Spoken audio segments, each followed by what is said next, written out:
Today, Miss Poole's class will be teaching you about Indigenous Veterans Day. On November 8th, Canadians across the country observe Indigenous Veterans Day. On Indigenous Veterans Day, people from across Canada honor the important contributions and sacrifices of the Indigenous veterans.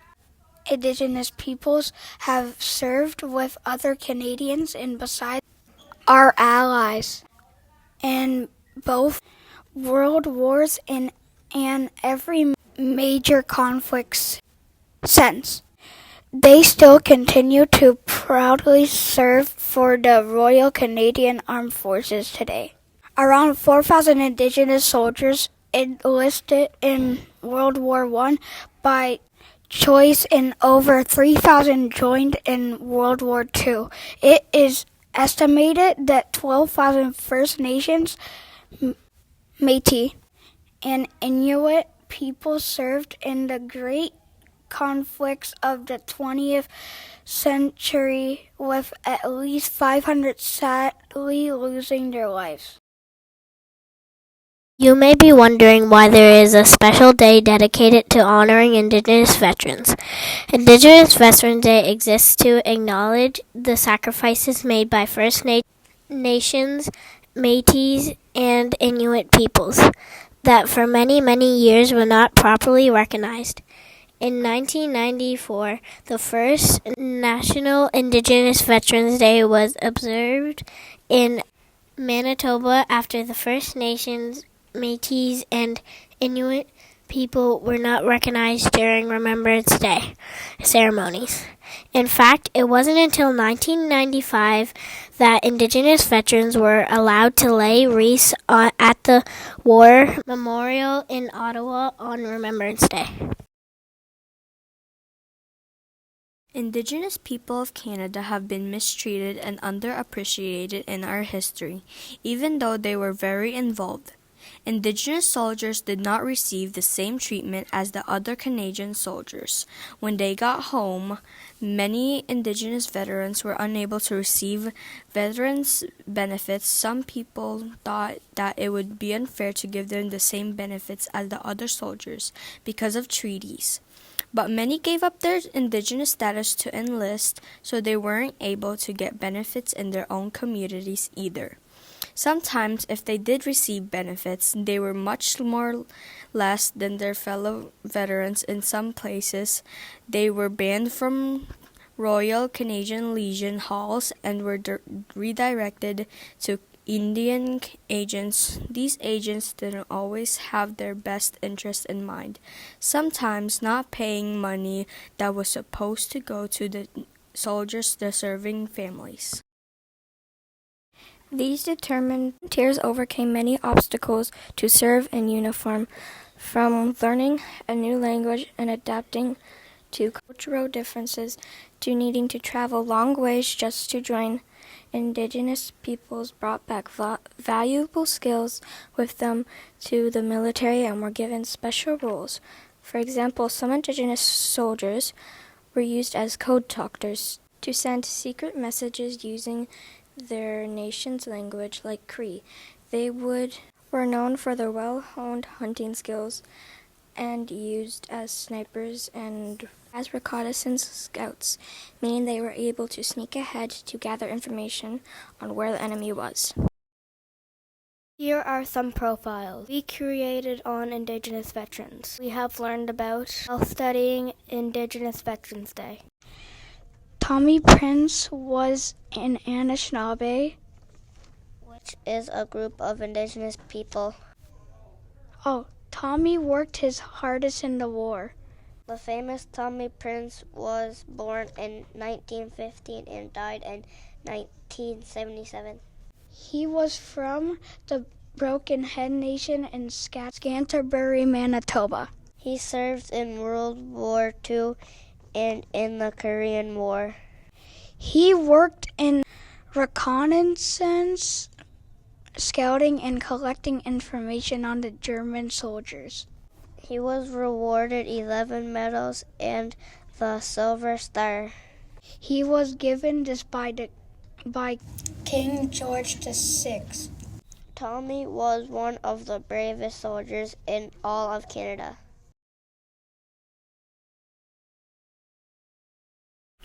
Charles Marvin Tompkins was an Indigenous soldier. He was Métis. He lived in Calgary, Alberta. Charles served in World War II. He was a code talker, which means that he translated secret messages. He was also a soldier, and his messages were never broken by enemies. After the war, Charles continued working with the army. He made it home from the war. He even reached the rank of corporal. Charles Marvin Tompkins was a brave soldier.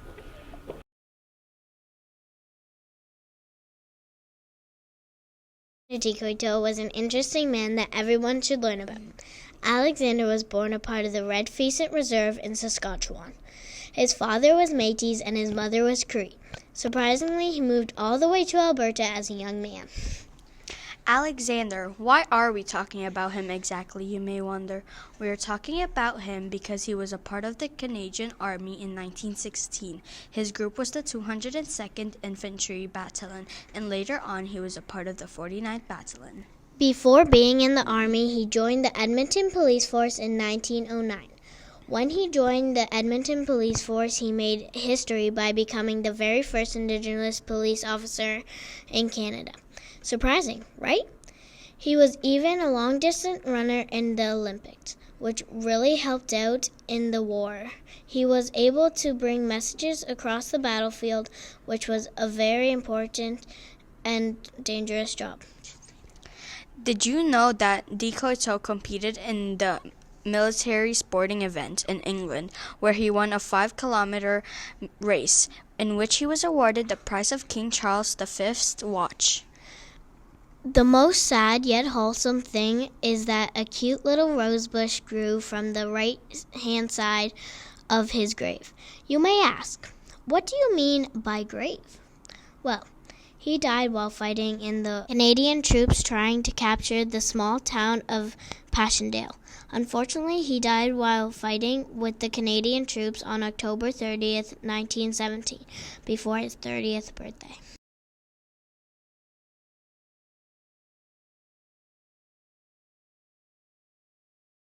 David Greyeyes was a Cree soldier. Firstly, he was from Muskeg Lake, Cree Nations in Saskatchewan. Secondly, he served in World War II. Thirdly, he worked with machine guns and artillery because of his bravery. During World War II, he was given the Greek War Cross and the Order of Canada. He meant that after war, he became the director of Indian Affairs, the chief of the Muskeg Land Nation. He's a wonderful soldier.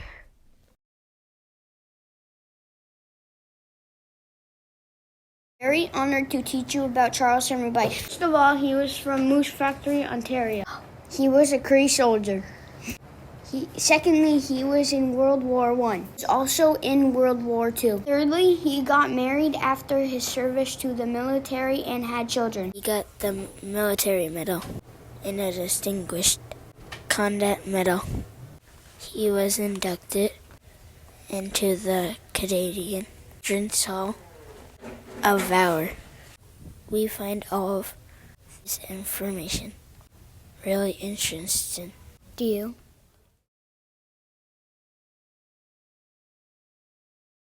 If you want to know about Indigenous veteran, we will want to listen.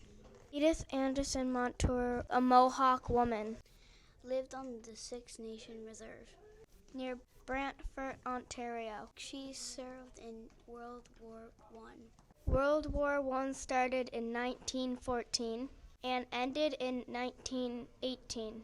Did you know she was a nurse? She helped wounded soldiers. She helped Allies on the front line. Last, she lived until 1996. Lived until she was 106 years old. She fought for better Indigenous health care. If you didn't know about Edith before, you do now.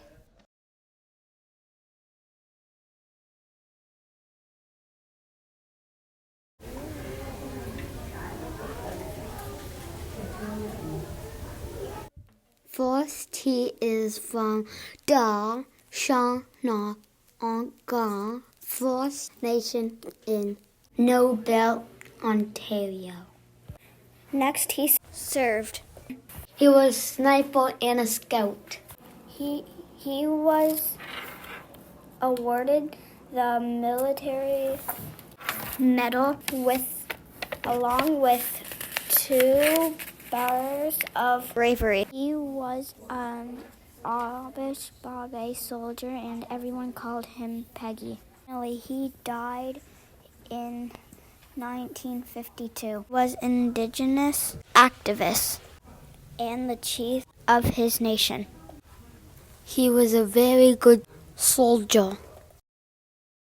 Here is some information on the National Aboriginal Veterans Monument. Have you ever really wanted to learn about the National Aboriginal Veterans Monument? Here are some facts about the great monument that was created in Saskatchewan. Next, it was presented in 2001 on June 21st. It's unveiled in Ottawa. It has a large bear, a fierce wolf, a proud eagle, and 4 Indigenous people, 2 women and 2 men. More fun facts. Did you know that the creator of the statue's dad was in the Second World War? A portion of the piece is made of bronze. The monument has a gold sheen. This is made from a piece of diamond brown stone. We hope you learned about the amazing monument. In 2003, the Government of Canada issued an official apology and compensated many of the living soldiers. However, many Indigenous veterans still did not receive what they were entitled to and have fallen through the cracks. Observing Indigenous Veterans Day and learning more about the contributions, sacrifices, and triumphs and the First Nations, Métis, and Inuit people in the Royal Canadian Armed Forces past and present, and a step in the right direction towards answering the calls to action.